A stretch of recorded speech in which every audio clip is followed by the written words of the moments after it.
ఈరోజు మీ అందరికీ తెలిసిందే పార్లమెంట్ సమావేశాలు నడుస్తున్నాయి. నిన్న సాయంత్రం దాకా పార్లమెంట్లో ఉండి ఈరోజు హైదరాబాద్ నగరానికి వచ్చి పార్లమెంట్లో జరుగుతున్నటువంటి పరిస్థితులను ఈరోజు వివరించాల్సినటువంటి పరిస్థితి ఏర్పడింది. భారతదేశ వ్యాప్తంగా కూడా ప్రతిపక్షంలో ఉన్నటువంటి పార్లమెంట్ సభ్యులు 27వ తారీఖు నాడు పార్లమెంట్లో స్పీకర్ ఓం బిర్లా గారిని కలవడం జరిగింది.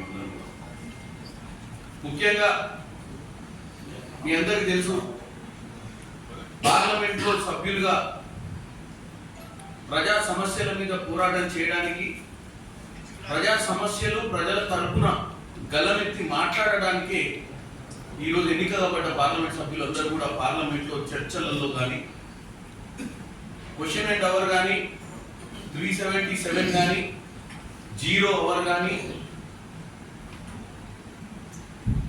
ప్రైవేట్ బిల్ రెజల్యూషన్స్ కానీ, మెంబర్స్ ప్రైవేట్ బిల్ కానీ, అడ్జర్న్మెంట్ మోషన్స్ కానీ, ఇలా చాలా వరకు పార్లమెంట్ ప్రొసీడింగ్స్ ఉంటాయి. పార్లమెంట్ కాంగ్రెస్ నుంచి ఎన్నుకోబడ్డ నేను ఫర్ ఎగ్జాంపుల్ మాకు కూడా తెలంగాణలో ఉన్న సమస్యలను పార్లమెంట్లో ఇకపోతే సంసద్ టీవీ మీరు చూసినట్టయితే సంసద్ టీవీ ఏదైతుందో ఆఖరికి ఆ సంసద్ టీవీలో కూడా ప్రతిపక్షాలను చూపించే ప్రయత్నం చేస్తలేరు. కేవలం రూలింగ్ పార్టీకి ఎక్కువ ఇంపార్టెన్స్ ఇస్తున్నట్టు పదే కంప్లైంట్ చేసినాం. ఏమనంటే రూలింగ్ పార్టీ సభ్యులు ఉన్న సైడ్ కూడా ప్రతి సభ్యుడు మాట్లాడేటప్పుడు కానీ, ప్రతి సభ్యుడు డిస్కషన్ లో అడిగిన క్వశ్చన్ తర్వాత సభ్యులను ఇటు సైడ్ అటు సైడ్ చూపించాల్సిన అవసరం, సమయం మొత్తం కూడా రూలింగ్ సైడ్ మినిస్టర్స్ కూర్చున్న సైడే మాక్సిమం కెమెరా తిప్పి పెడుతూ, అపోజిషన్ సైడ్ 200 పైచీలుకున్నటువంటి అపోజిషన్ సభ్యుల సైడ్ కానీ అటు కానీ ఎక్కువ ప్రాముఖ్యత లేకుండా వాళ్ళకి అసలు టోటల్ గా ఈ రోజు అపోజిషన్ అనే దాన్ని నిర్వీర్యం చేసే ప్రయత్నం చేస్తున్నారు పార్లమెంట్ లో అన్ని విధాలుగా చెప్తున్నారు.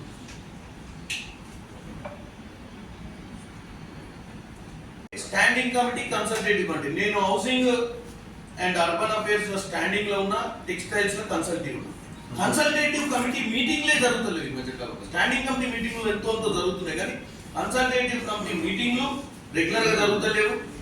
వాటిని కూడా అంటే టోటల్ ఈ వ్యవస్థను తయారు చేసింది భారతదేశంలో ఇప్పుడున్న వ్యవస్థలన్నీ తయారు చేసింది ఈ పార్లమెంట్ వ్యవస్థ అనేది. ప్రజలు ఎన్నుకున్న తర్వాత సభ్యులు మీకు ఓపెన్ లెటర్స్ రాసినాము. అక్కడ ఓం బిర్లా గారికి మేము ఈ లెటర్ కూడా సబ్మిట్ చేసినాము.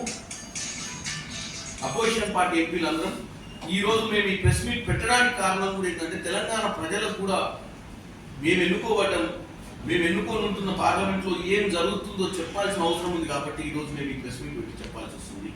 ఇంకా మేము లెటర్స్ ఇచ్చినాం అక్కడ. ఇది నేషనల్ సబ్జెక్ట్. కాకపోతే ఇక్కడున్న ప్రజలకు కూడా పార్లమెంట్లో జరుగుతున్న వాస్తవ పరిస్థితులు తెలంగాణ ప్రజలకు మీ మీడియా ద్వారా వారి దృష్టికి తీసుకుపోవాలన్న ఉద్దేశంతో ఈరోజు ప్రెస్ మీట్ పెట్టినాం.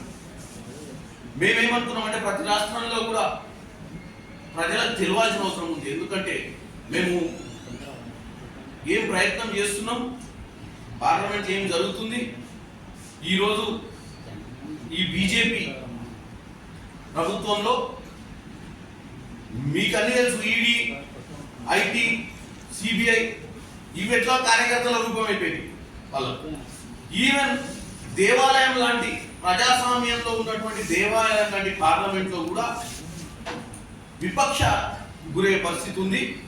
దీని నుంచి కాపాడాల్సిన ప్రయత్నం చేయాల్సింది మా స్పీకర్ గారు. మా అందరికీ స్పీకరే హెడ్ ఆఫ్ ది హౌస్. అక్కడ ప్రధానమంత్రికైనా, అక్కడ లీడర్ ఆఫ్ అపోజిషన్ అయినా, ఎవరికైనా హౌస్ లో speaker will lead the house.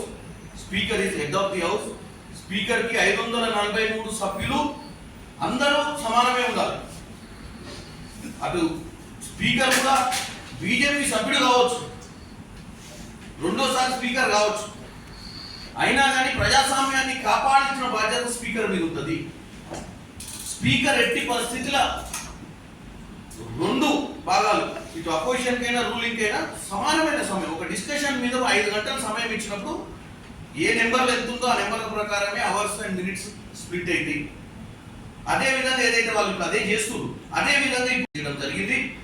వీటిని డెఫినెట్ గా ఓం బిర్లా గారు మా స్పీకర్ గారు మేము ఇచ్చినటువంటి రిప్రజెంటేషన్ ని పరిగణనలోకి తీసుకోవాలని, పరిగణనలోకి తీసుకొని ఇమీడియట్ గా ఇంకా 4 రోజులు సభ నడుస్తుంది.